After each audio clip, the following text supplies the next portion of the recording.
Hallo zusammen. Ich erzähle euch heute die Geschichte von der Prinzessin Cleverina. Die Geschichte hat Babette Cole geschrieben. Die Prinzessin Cleverina wollte nicht heiraten. Sie hat es genossen, allein zu sein. Weil sie aber so schön und reich war, haben alle Prinzen sie heiraten. Die Prinzessin Cleverina hat aber mit ihren Haustieren in ihrem Schloss leben und einfach all das machen, was ihr gefallen hat. Es ist höchste Zeit, dass du erwachsen wirst, hat ihre Mutter, die Königin, gesagt. Hör auf, dich mit deinen Tieren zu beschäftigen und find dir einen Mann. Im Schloss sind immer wieder kurlige Verehrer auftaucht.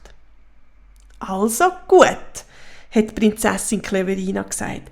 Der von euch, der die Aufgabe von mir erfüllt, soll mein Mann werden.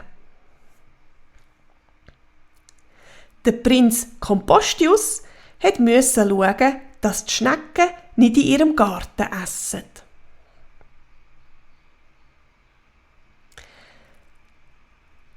Der Prinz Schnellhausen musste ihre Haustiere füttern. Der Prinz von Becken musste an einem Rollschuh-Disco-Marathon gegen sie antreten. Der Prinz von und zu Schlotteri mit ihr Motocross fahren. Der Prinz Sanctus sie aus ihrem Turm retten.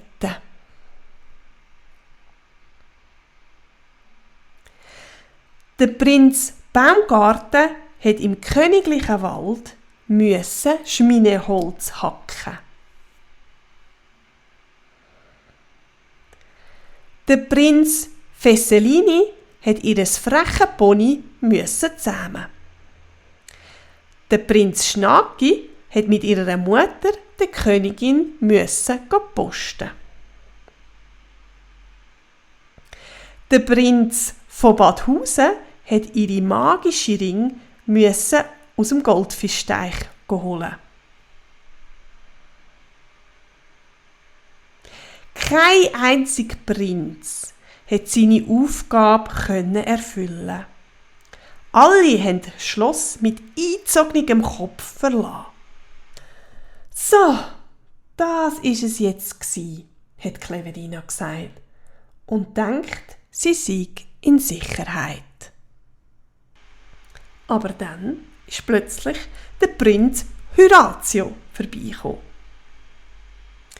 Er hat die Schnecken davon abgebrungen, ihren Garten zu essen. Er hat ihre Haustiere gefüttert, hat bis zum Morgengrauen Rollschuhe gefahren, ist über Tausende von Kilometern Motocross gefahren. Er hat sie aus ihrem Turm gerettet. Er hat Schmineholz im Wald gefunden.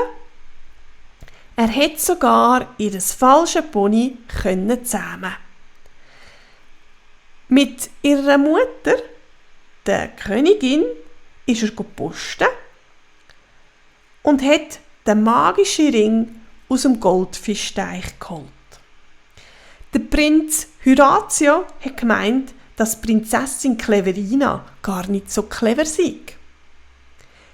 Sie hat ihm also einen magischen Schmutz gegeben. Und so ist er zu einer riesengroßen, warzigen Krott geworden. Wie ein Bisiwetter hat der Prinz Horatio das Schloss verlassen. Wo die anderen Prinzen gehört haben, was am Prinz Horatio passiert ist, hat keiner mehr Prinzessin Cleverina heiraten. Und so hat sie glücklich bis ans Ende von ihrem Leben gelebt. Das war die Geschichte der Prinzessin Cleverina. Ich hoffe, sie hat euch gefallen. Bis gleich wieder. Tschüss!